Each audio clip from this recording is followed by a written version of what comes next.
Let me tell you something about hitting absolute rock bottom in America.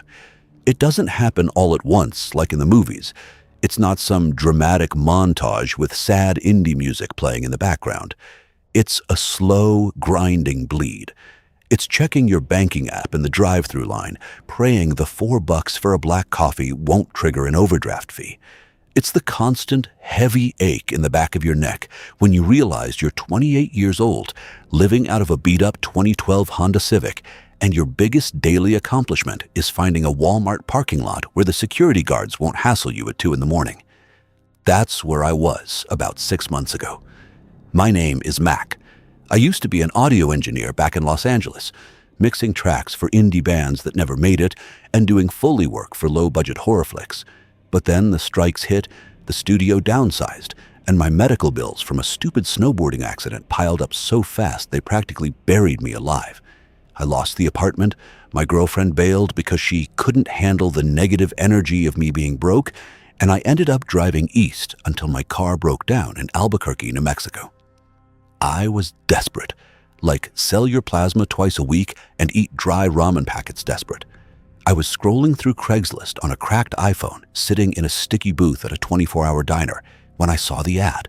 It was buried in the general labor section, wedged between sketchy multi-level marketing schemes and gigs offering to pay you under the table to clean out foreclosed hoarder houses. The ad was incredibly vague, but screaming with red flags to anyone with half a brain. It read, "Overnight audio technician/frequency monitor. Deep isolation required. 12-hour graveyard shift, 7 p.m. to 7 a.m. No cell service, no internet. $12,000 per month. Paid bi-weekly. Do not apply if you cannot handle being completely alone. Do not apply if you have a history of auditory hallucinations. 12 grand a month." Let that sink in. For a guy currently debating if he could steal a handful of ketchup packets to make tomato soup, 12 grand a month was lottery money. I didn't care if it was a cartel front or a cult compound. I fired off an email with my resume attached. I got a reply within 10 minutes. It was just an address for a corporate building in downtown Albuquerque and a time.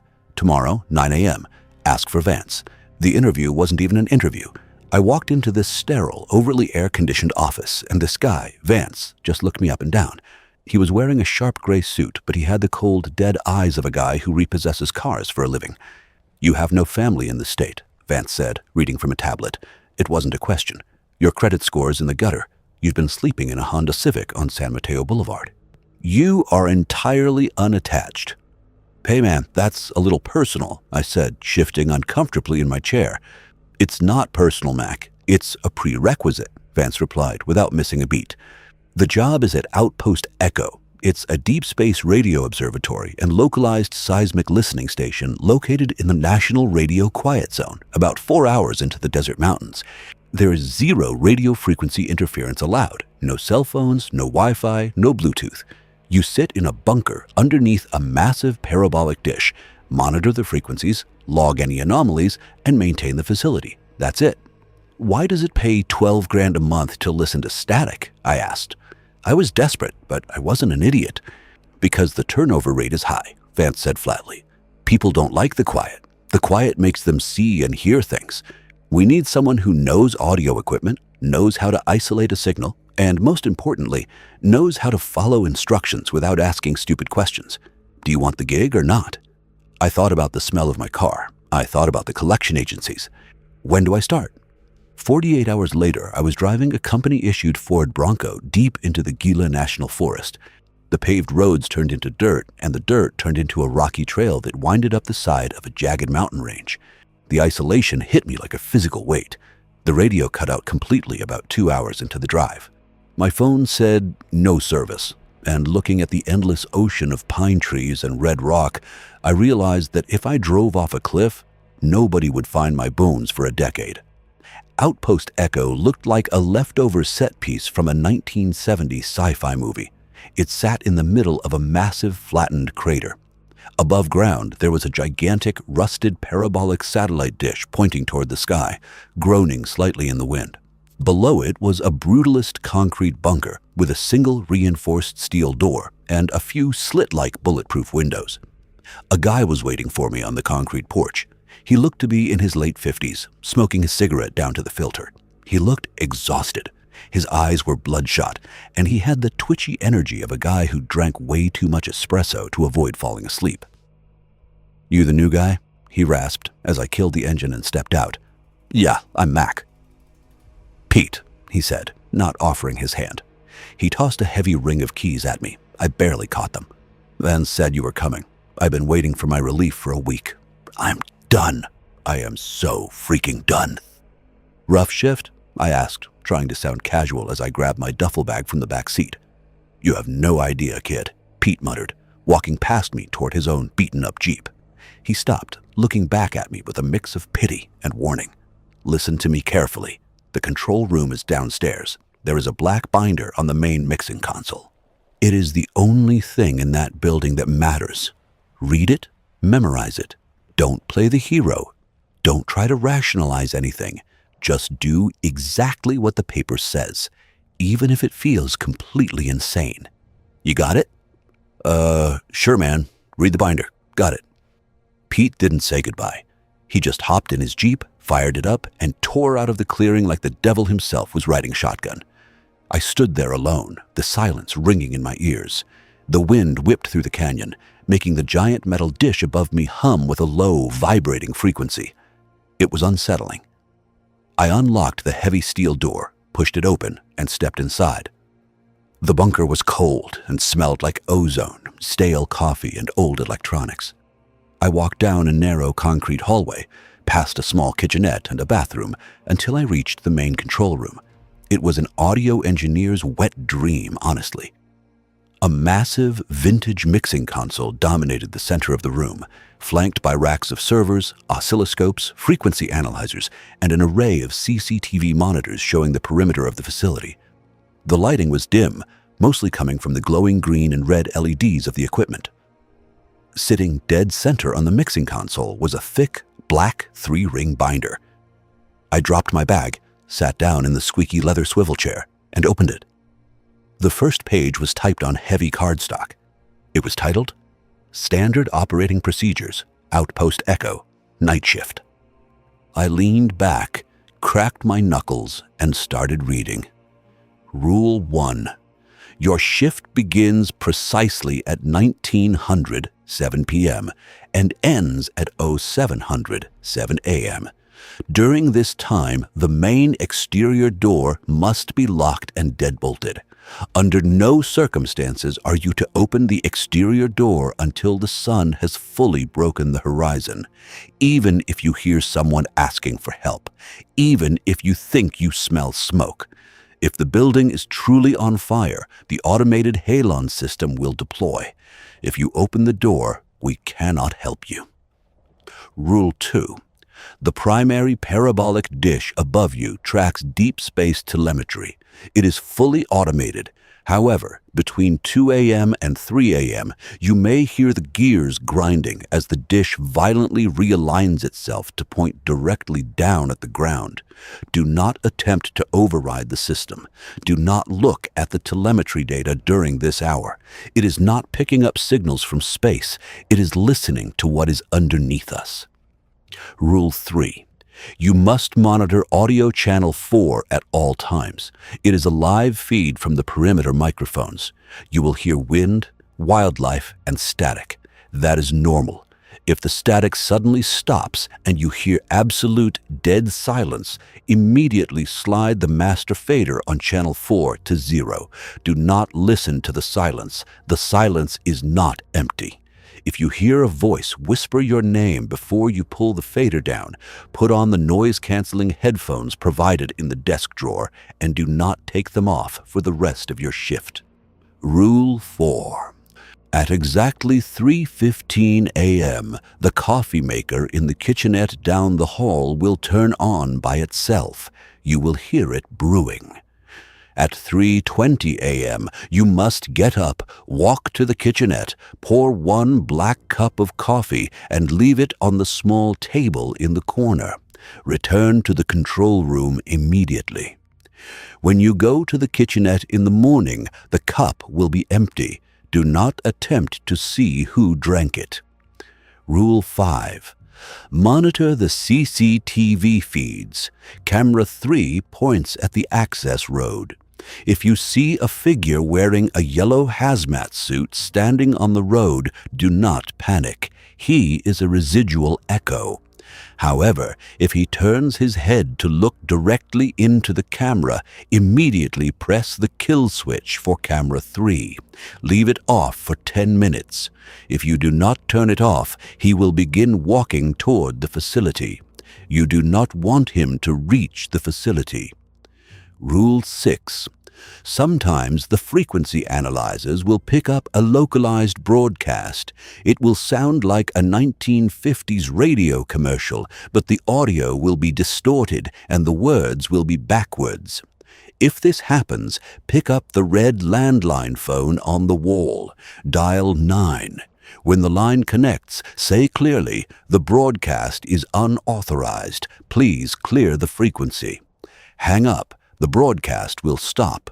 Do not listen to the commercial long enough to understand what product they are selling.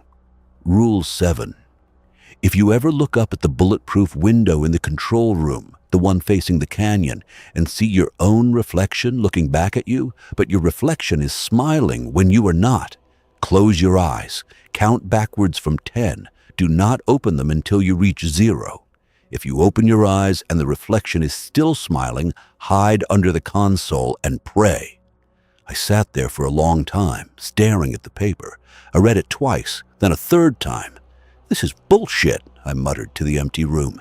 "This is some kind of psychological stress test. They want to see if isolation makes me crack." I tossed the binder back onto the desk.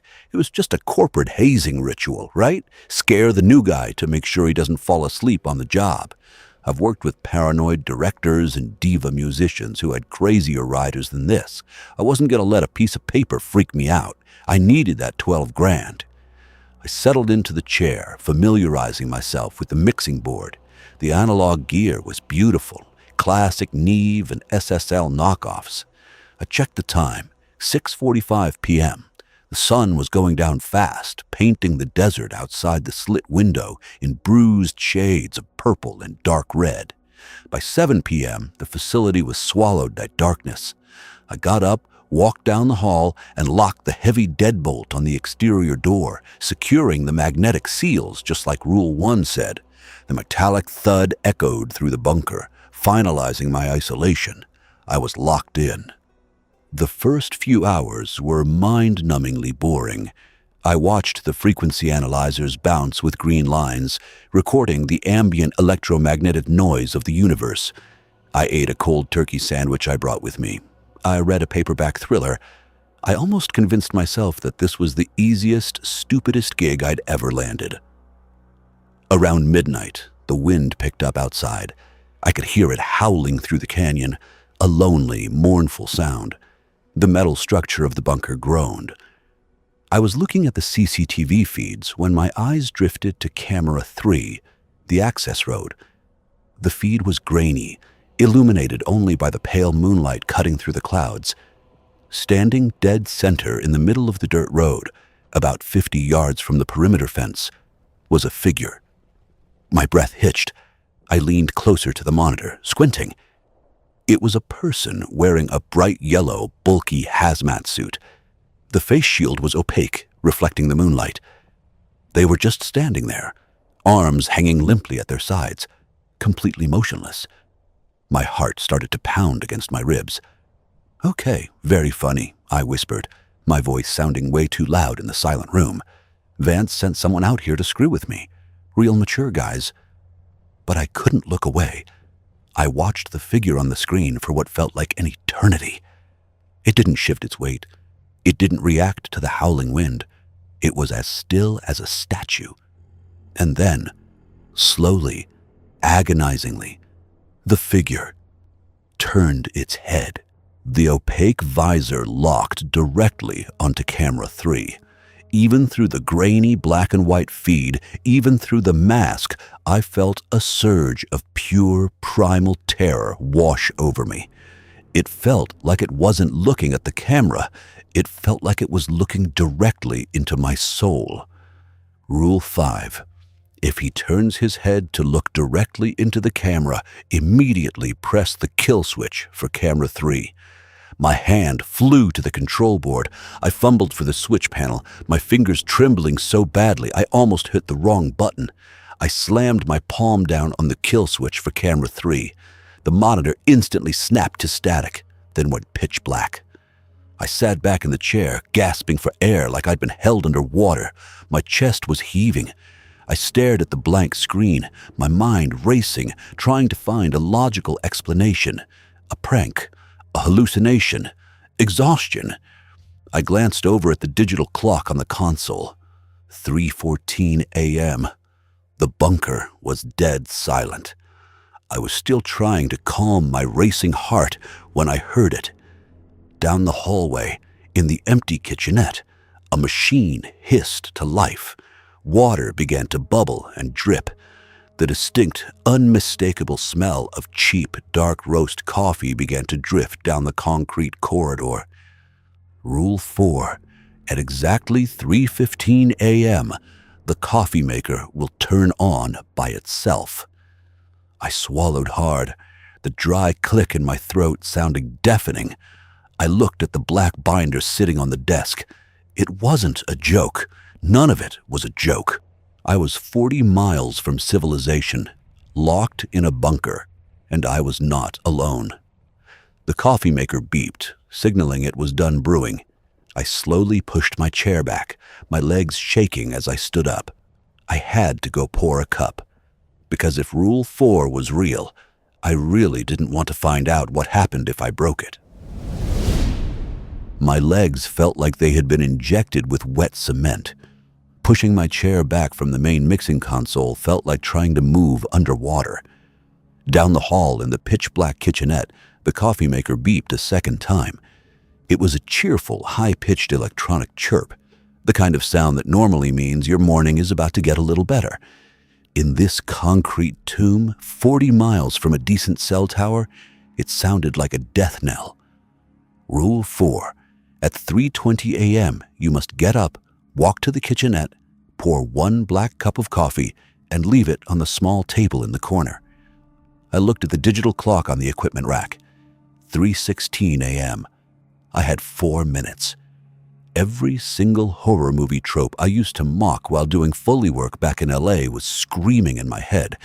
Don't go into the dark room, you absolute moron. Lock the door, barricade yourself.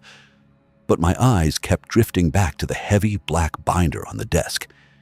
Pete's exhausted, terrified face flashed in my mind.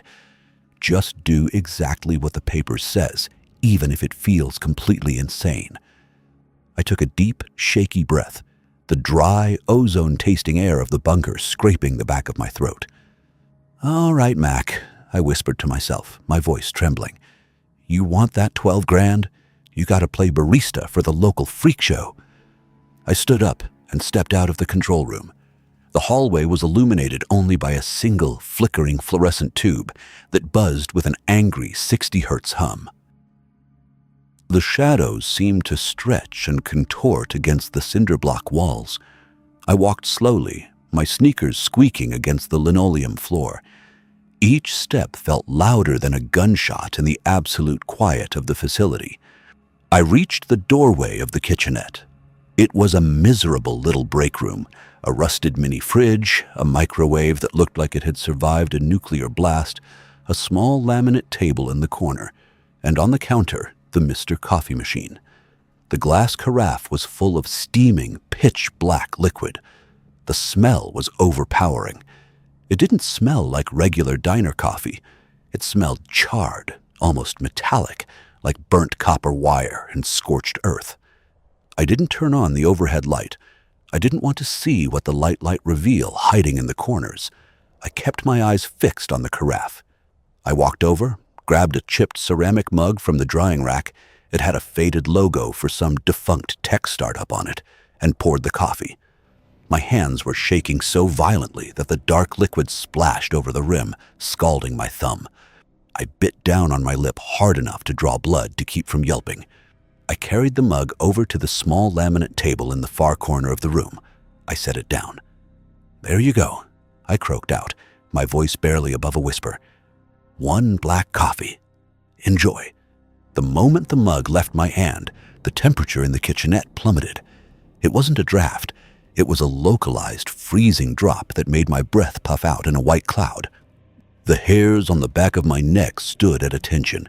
Every instinct, every primal evolutionary alarm bell in my brain went off at once. Predator. Behind you. Run.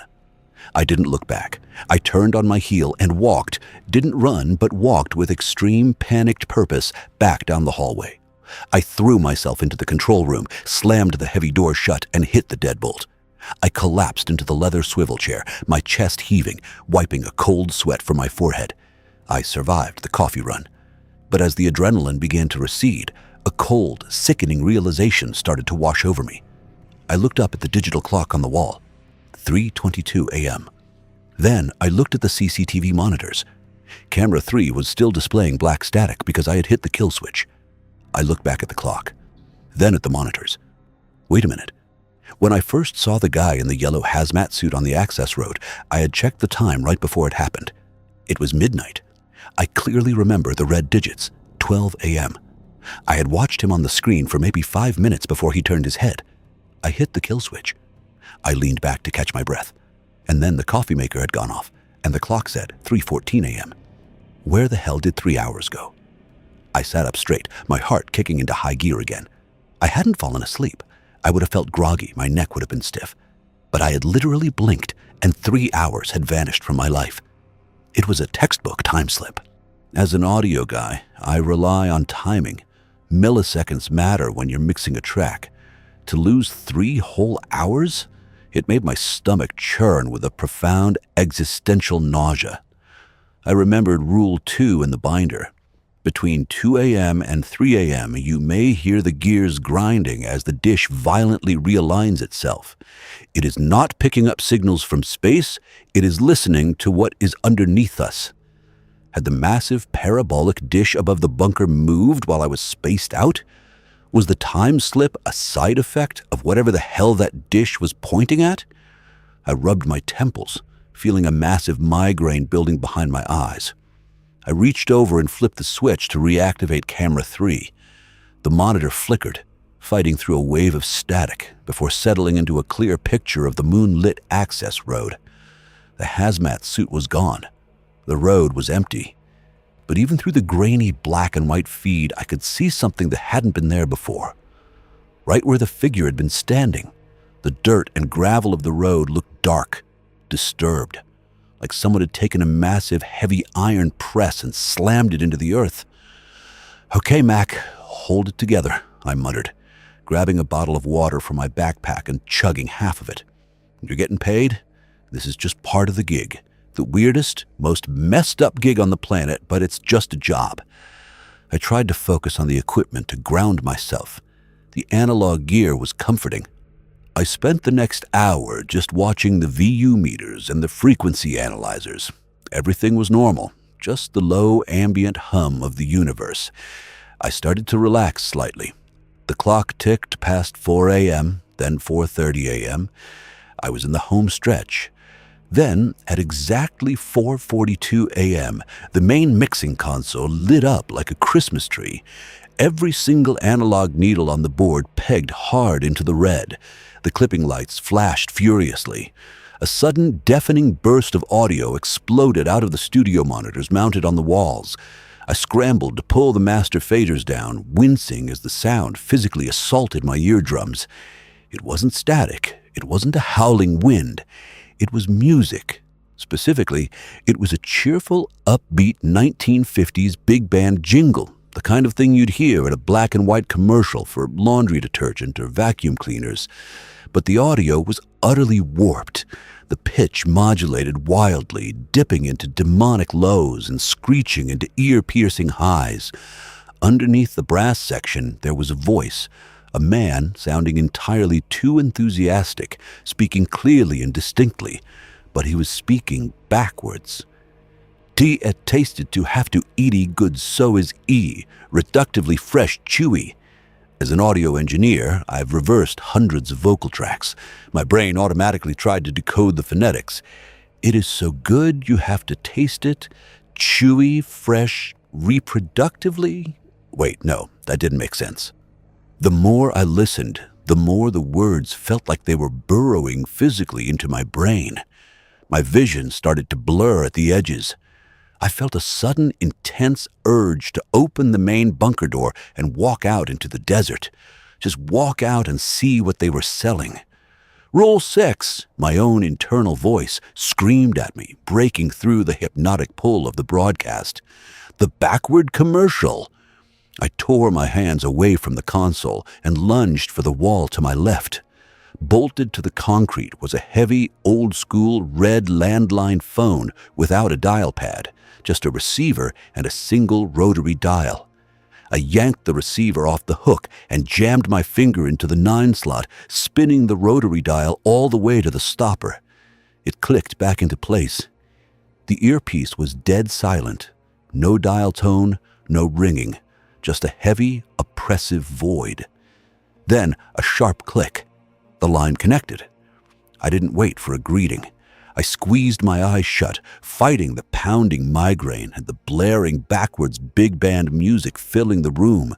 "The broadcast is unauthorized," I yelled into the receiver, my voice cracking. "Please clear the frequency." I slammed the phone back onto the receiver. The instant the plastic hit the cradle, the music cut off.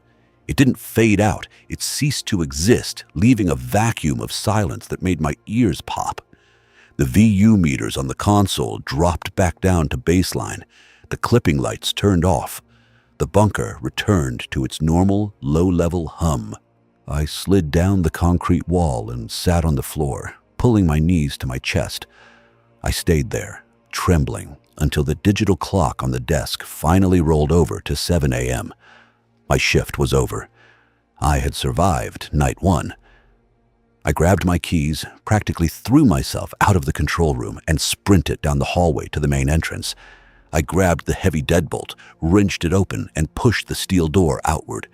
The brilliant, blinding morning sun hit my face, and I have never felt anything so glorious in my entire life. The desert air was crisp and cold. The sky was a brilliant, cloudless blue. The nightmare of the bunker was behind me. I stood on the concrete porch for a solid 10 minutes, just breathing in the fresh air and letting the sunlight burn the chill out of my bones. Eventually, my stomach gave a loud rumble. I needed breakfast. I needed real coffee. I walked back inside, leaving the exterior door propped wide open to let the daylight flood the hallway. I headed toward the kitchenette to grab my cooler. As I walked into the break room, my eyes immediately darted to the small laminate table in the corner. The ceramic mug I had filled at 3:20 a.m. was still sitting there, but it was completely empty. I walked over to it slowly. I picked it up. It wasn't just empty. It was bone dry.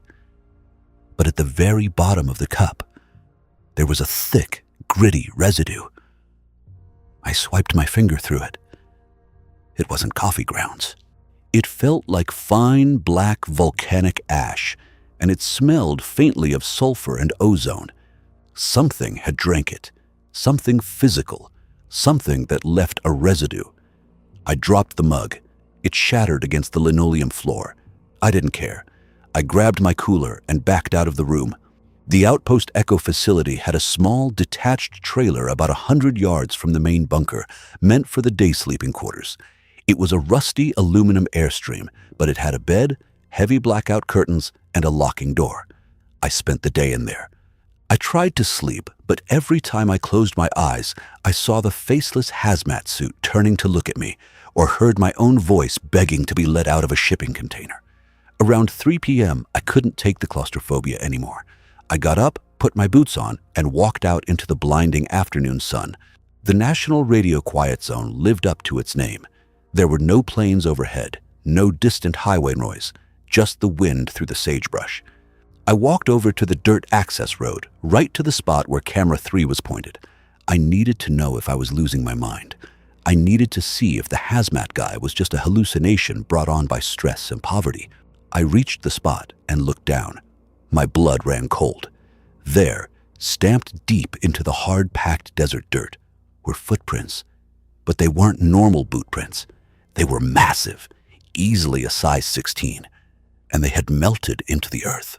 The edges of the prints were vitrified, turned into smooth black glass, like the dirt had been subjected to thousands of degrees of heat in an instant.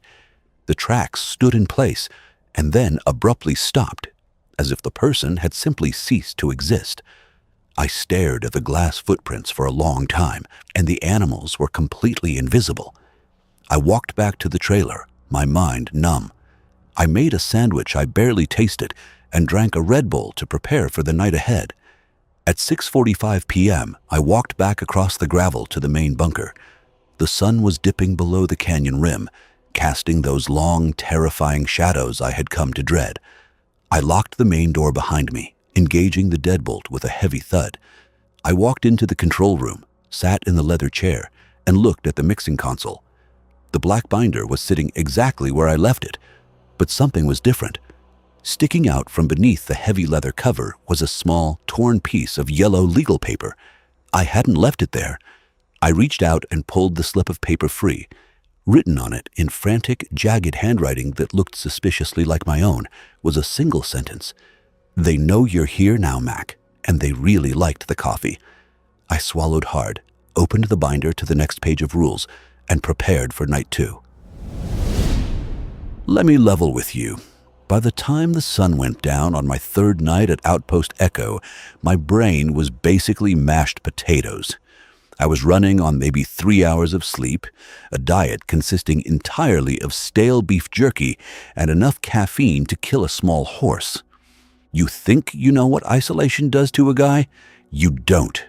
It strips away all your polite, civilized filters until you're just a raw, twitchy nerve ending waiting for the next bad thing to happen.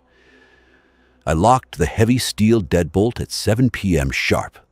The thud of the magnetic seals engaging felt less like I was locking the world out and more like I was locking myself in a cage with a tiger I just couldn't see yet. I dragged my exhausted carcass into the control room and slumped into the leather chair. I looked at the desk. The dusty cassette tape from yesterday was exactly where I'd left it, practically mocking me. Written on the faded label in black Sharpie were those 3 words: "Play on day 3. "All right, Vance," I muttered, rubbing my bloodshot eyes.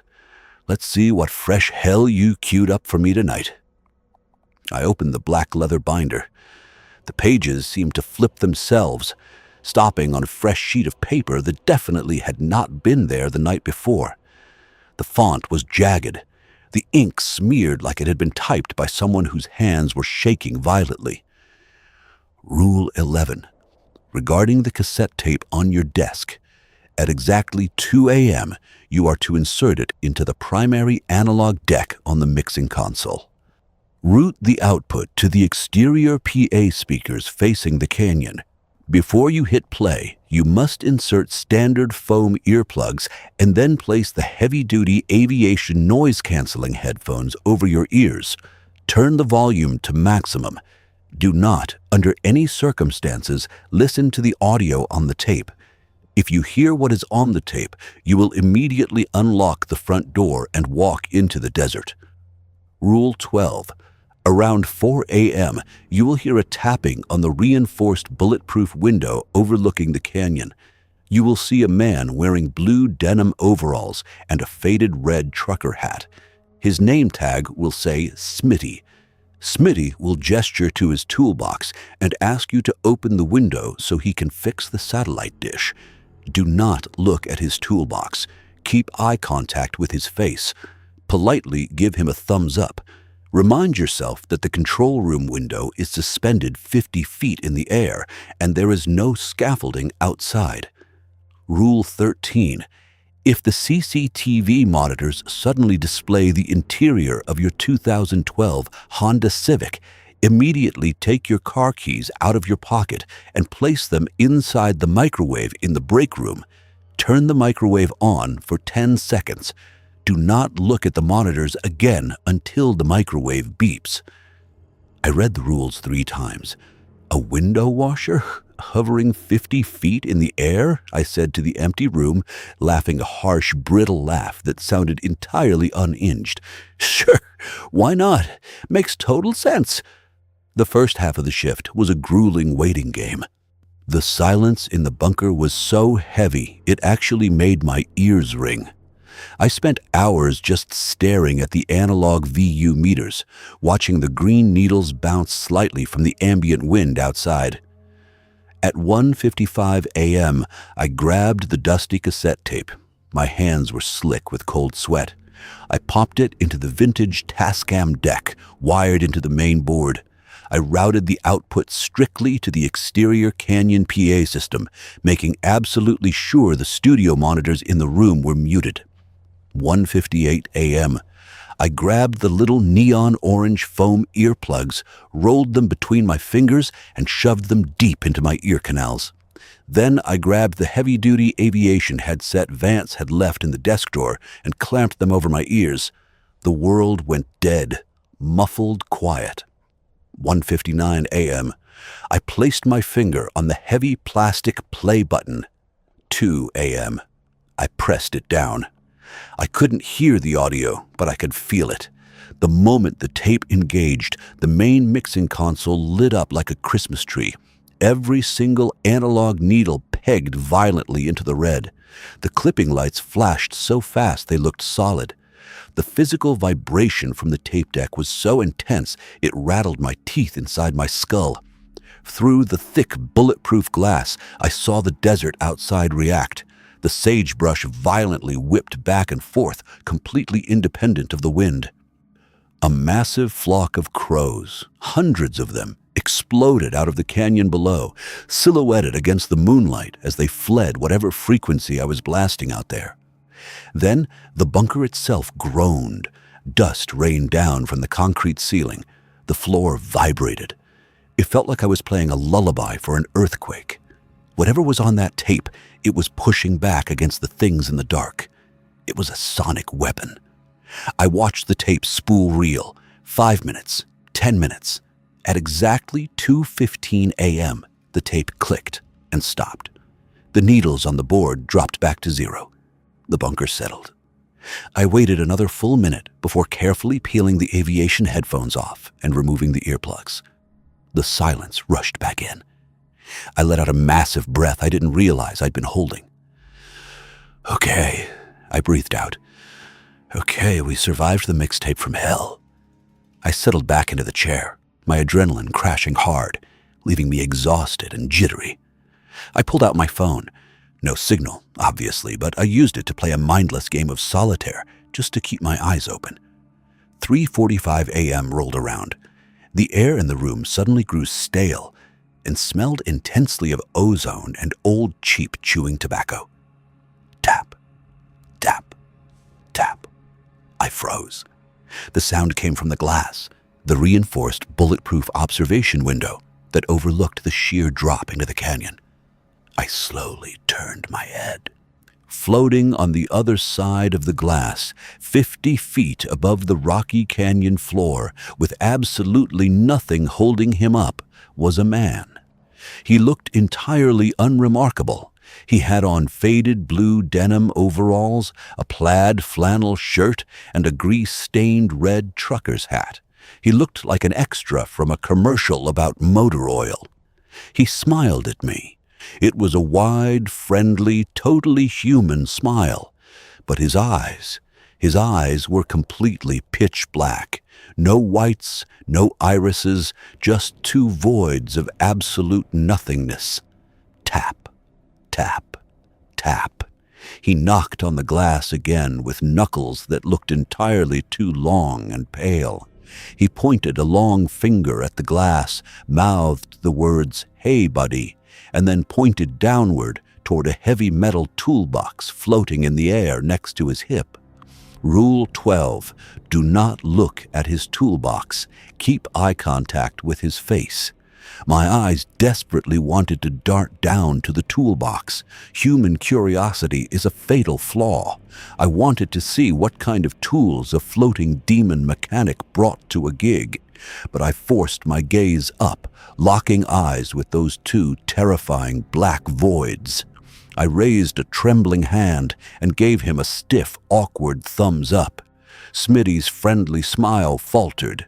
The edges of his mouth twitched, turning downward into a scowl of pure, unfiltered malice. The friendly mechanic facade slipped, and for a split second I saw what was underneath, a jagged, shifting mass of static and shadows.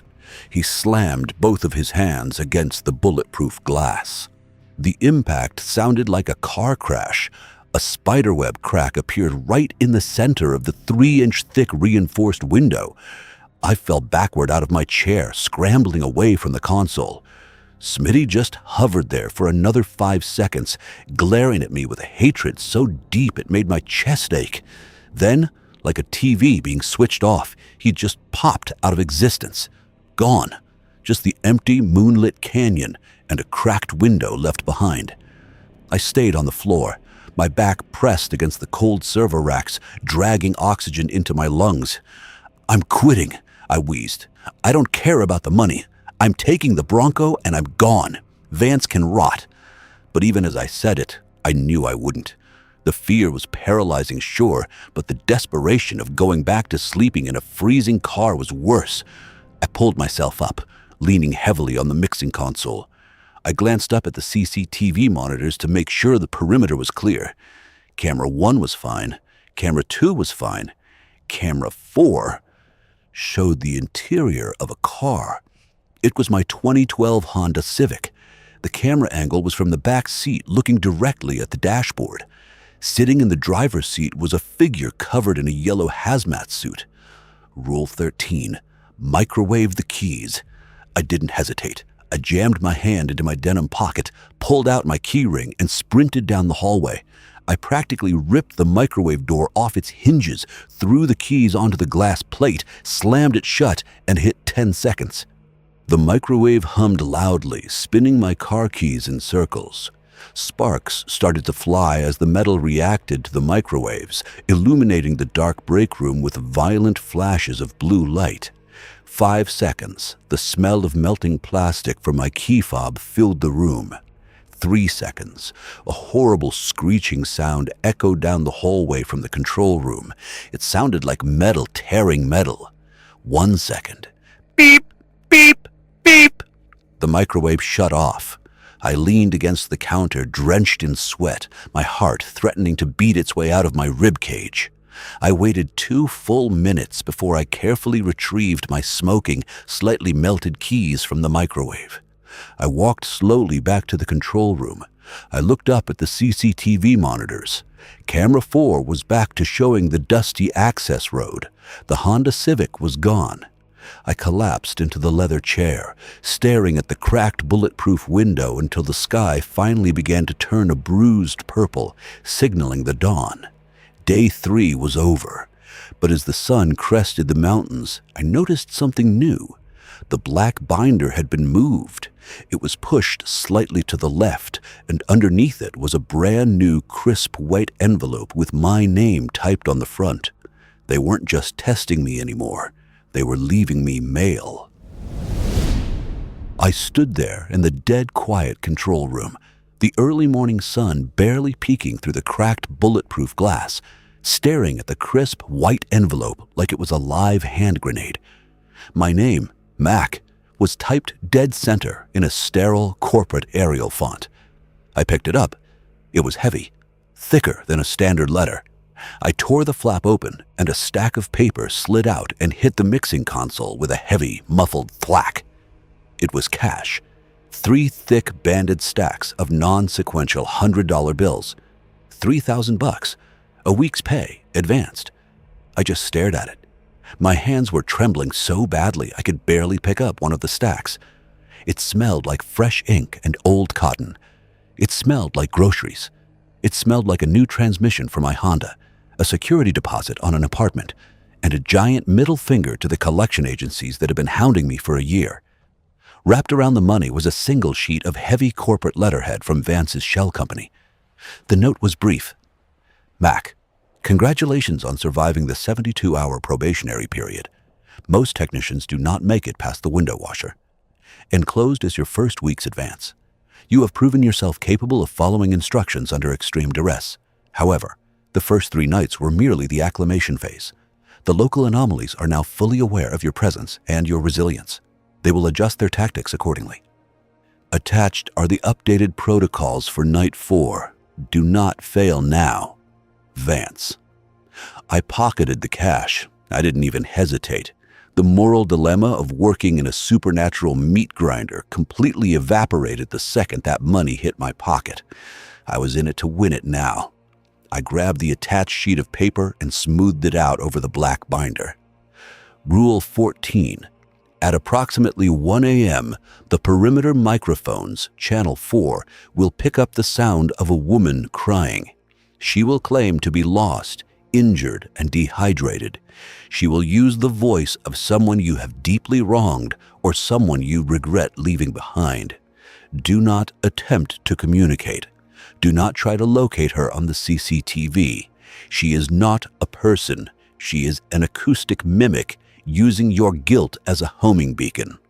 To neutralize her, you must boot up the analog synthesizer on rack C, generate a pure 432 Hz sine wave, and blast it through the exterior PA system for exactly 60 seconds. Rule 15. Between 3 a.m. and 4 a.m., the red rotary phone on the wall will ring. It has no external line, but it will ring anyway. You must answer it before the 3rd ring. The entity on the other end is known as the broker. It will offer you a trade, safety for the rest of the night in exchange for one of your memories. You must decline its initial offer by stating, "My memories are not for sale." It will then demand a tribute. You must verbally offer it a specific, cherished memory. Once you say it, you will permanently forget it. Do not offer a fake memory. It knows the difference, and it takes offense to liars. Rule 16. This is the most critical protocol. If at any point during your shift the ambient noise in the room drops to absolute zero, if the servers stop humming, the AC cuts out, and you experience total auditory phase cancellation, a complete vacuum of sound, hold your breath. It is inside the room with you.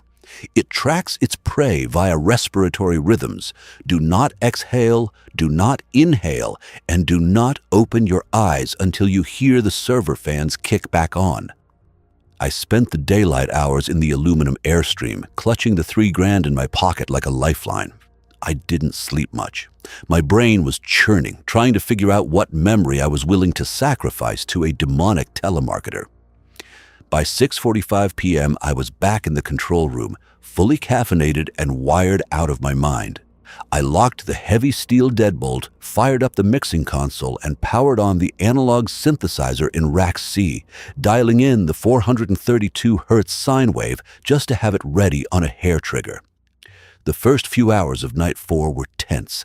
Every creak of the bunker made me flinch. I kept eyeing the cracked bulletproof window, but Smitty, the floating mechanic, didn't show his creepy face. At exactly 1:04 a.m., the studio monitors popped with static. Then the crying started. It was faint at first, bleeding through the wind noise on channel 4, but as I listened, the audio profile sharpened. There was no natural reverb. The sound wasn't bouncing off the canyon walls. It was being injected directly into the microphone capsule. "Hello? Is anyone there? Please, my ankle is broken. I can't walk." My blood turned to ice water. It was Sarah. Sarah was my ex-girlfriend, the one who had bailed when the money ran out. But hearing her voice now, shivering and terrified in the dark desert, brought a tidal wave of toxic, suffocating guilt crashing down on me.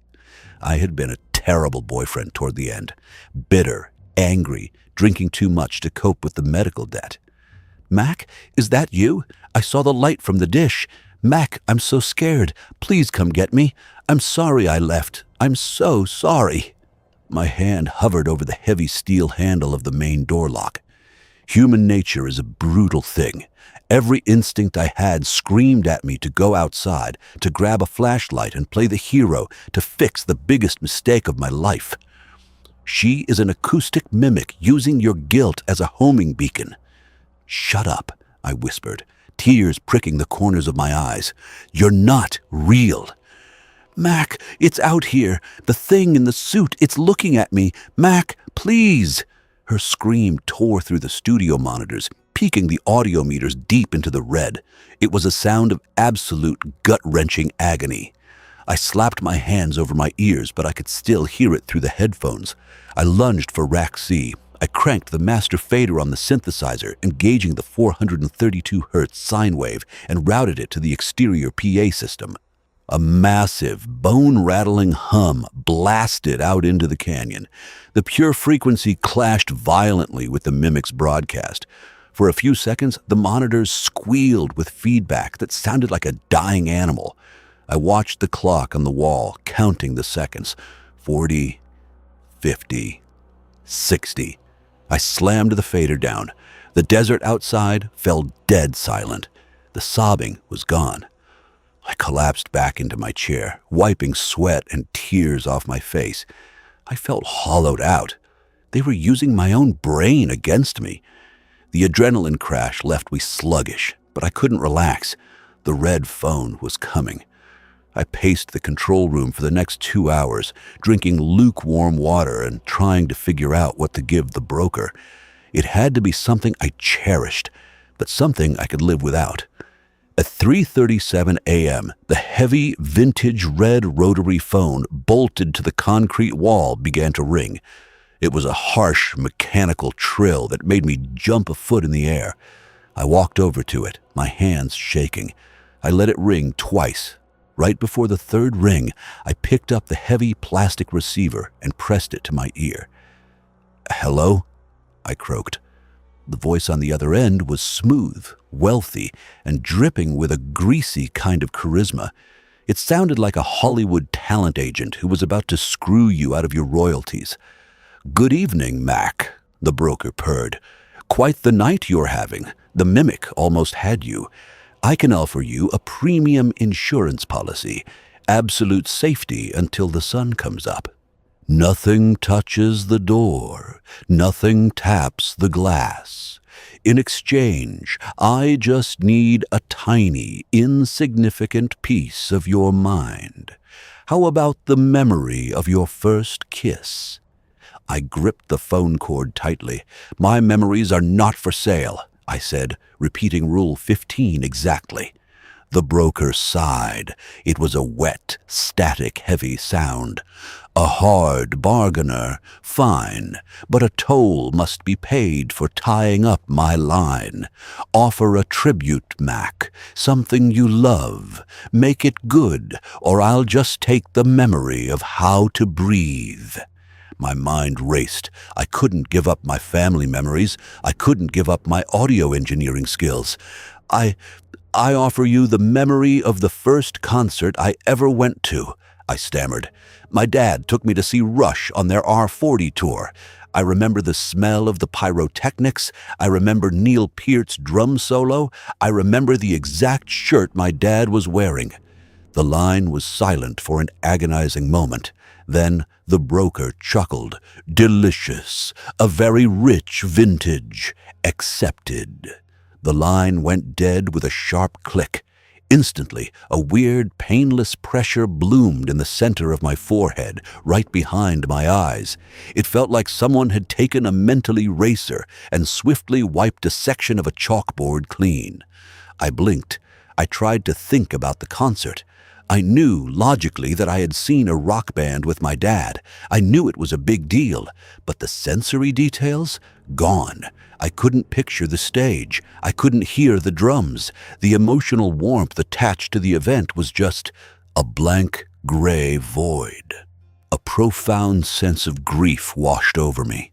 I had literally sold a piece of my own history to a ghost on a telephone just to survive the night. I hung up the red phone and trudged back to the mixing board.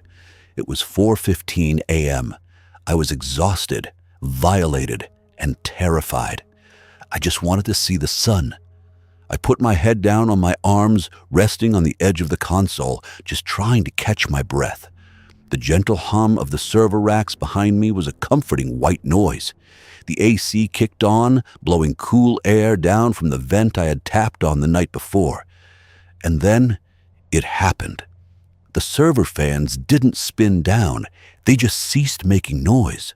The AC didn't shut off. The sound of the rushing air simply vanished. The audio meters on the console all dropped simultaneously to absolute dead zero. It wasn't just quiet, it was phase cancellation. It was an auditory vacuum. The silence was so heavy and absolute that it physically hurt my eardrums, making them throb with the lack of air pressure. Rule 16. Hold your breath. It is inside the room with you. I clamped my mouth shut and squeezed my eyes tightly closed. I pinched my nose with my fingers, locking my lungs down. My heart hammered in my chest, and in the vacuum of the room, the internal sound of my own pulse was deafening. Thump, thump, thump. I didn't hear it approach because there was no sound, but I felt it. The temperature in the room plummeted to near freezing. The air pressure shifted, pressing against my skin. Something massive and incredibly cold was standing directly in front of the console. I kept my eyes squeezed shut, my lungs burning. I felt a presence lean over the desk. It was so close I could feel the unnatural chill radiating off its body. It brought its face, or whatever it had instead of a face, right up to mine. I could feel the displacement of air as it moved. It was waiting for me to exhale. It was waiting for a single puff of carbon dioxide to lock onto my position. My lungs started to scream. 30 seconds, 45 seconds. The human body panics when it gets deprived of oxygen. My diaphragm spasmed, begging me to take a breath. My vision behind my closed eyelids exploded with bursts of red and white light. Don't breathe. Don't breathe. Think of the money. Think of the $3,000 in your pocket. Think of Albuquerque. Don't breathe. A minute passed. A minute and 15 seconds. I was going to pass out. If I passed out, I would automatically inhale and it would take me. I felt something brush against my cheek. It felt like dry, freezing parchment paper. A skeletal finger. It was probing the dark, trying to find me. My mouth twitched. A tiny, microscopic sliver of air escaped my lips. Instantly, the freezing mass jerked backward, rearing up. But right at that exact millisecond, the loud, mechanical whir of the server racks kicked back on. The AC blasted out of the vents. The ambient hum of the bunker returned in a violent rush of sound. I gasped, sucking in a massive lungful of stale, dusty air, my eyes snapping open. The room was completely empty. I fell out of the chair, coughing and gagging on the floor, clutching my chest as oxygen flooded back into my bloodstream. I laid there on the cold linoleum for 20 minutes, just crying and shaking, until the digital clock finally, mercifully, clicked over to 7 a.m. I survived night 4. I dragged myself up, my body feeling like it had been hit by a freight train. I walked over to the front door, popped the deadbolt, and shoved it open. The morning sun hit me, and I collapsed onto the concrete porch, just basking in the light. I had one night left, just one more 12-hour shift, and my contract for the week was done. Vance would send my relief, and I could drive out of this nightmare, a rich man. I walked back inside to grab my cooler. As I passed the mixing console, I stopped. The black binder was sitting open. On the final page, written in fresh, dripping red ink that looked suspiciously like blood, was a single sentence. Rule 17 for night 5. There are no rules tonight. They are done playing. By the time the sun dipped below the jagged peaks of the Gila Wilderness on night 5, the sky didn't just get dark. It turned a bruised, oily shade of black that felt like a physical weight pressing down on the bunker. The wind wasn't howling anymore. It was screaming in 1,000 different voices, a dissonant choir of static and grief that made the reinforced concrete walls hum. I stood in the center of the control room, my hands buried in the pockets of my hoodie, clutching the thick rolls of advanced cache. My heart was a frantic drum against my ribs. I looked at the black binder, lying open to that final, terrifyingly brief page. Rule 17, there are no rules tonight. They are done playing. Fine, I whispered, my voice sounding like broken glass. I'm done playing too. I didn't just lock the deadbolt. I dragged the heavy server racks across the floor, bracing the main door until it was a barricade of steel and wire. I went to the kitchenette, grabbed every bag of rock salt Pete had left behind, and laid a thick, jagged line at every threshold. I wasn't an engineer anymore. I was a man fortifying a tomb. At 10 p.m., the radio quiet zone officially died. Every monitor on my console exploded into white noise. The frequency analyzer spiked so hard the needle snapped off. The overhead lights flickered once, twice, and then blew out in a shower of sparks, leaving me in the sickly green glow of the emergency LEDs. Click, click, click. The sound came from the observation window. I turned my head slowly, my breath hitching. Smitty was back, but he wasn't alone. Hovering in the dead air 50 feet above the canyon floor were hundreds of them. Figures in yellow hazmat suits with visors glowing a necrotic, swampy green. Figures wearing Sarah's face, their mouths unhinged and dripping with black, oily bile. And the tall, skeletal things from the fence, dozens of them, perched on the giant satellite dish like vultures made of rusted wire in ancient shadow. They weren't tapping anymore. They were vibrating. The sheer frequency of their presence started to make the concrete floor crack beneath my boots. The air grew so cold it felt like liquid nitrogen was filling my lungs. Mac!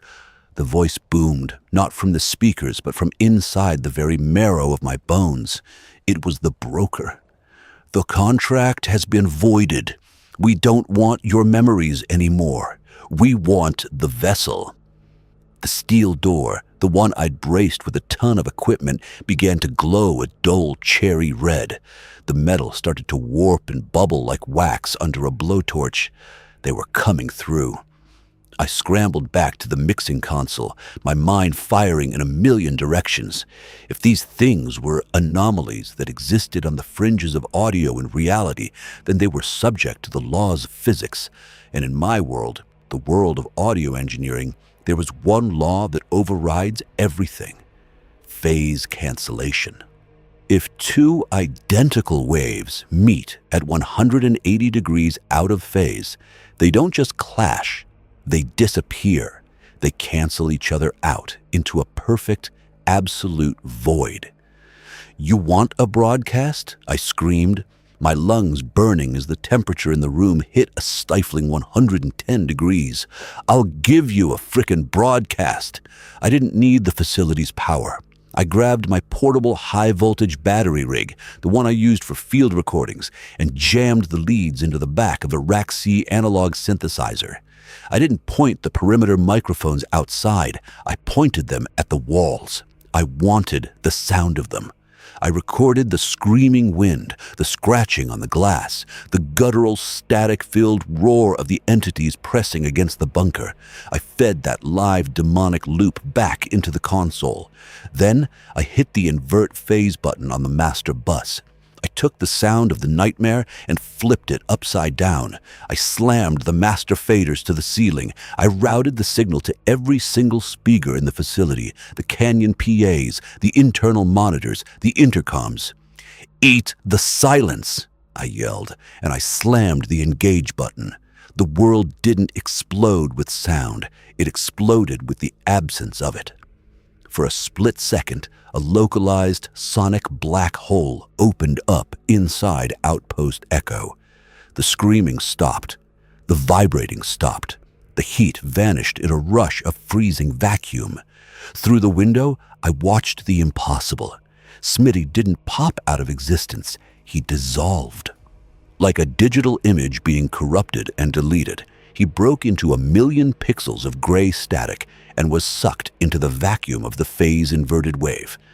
The hazmat suits, the mimics, the tall things, they were shredded, pulled apart by the very frequency that gave them form. Above the bunker, the massive parabolic dish groaned one last time, twisted by the sheer force of the cancellation, and collapsed. Millions of dollars of government hardware crumpled like a soda can and went dead. Then, absolute, true, human silence.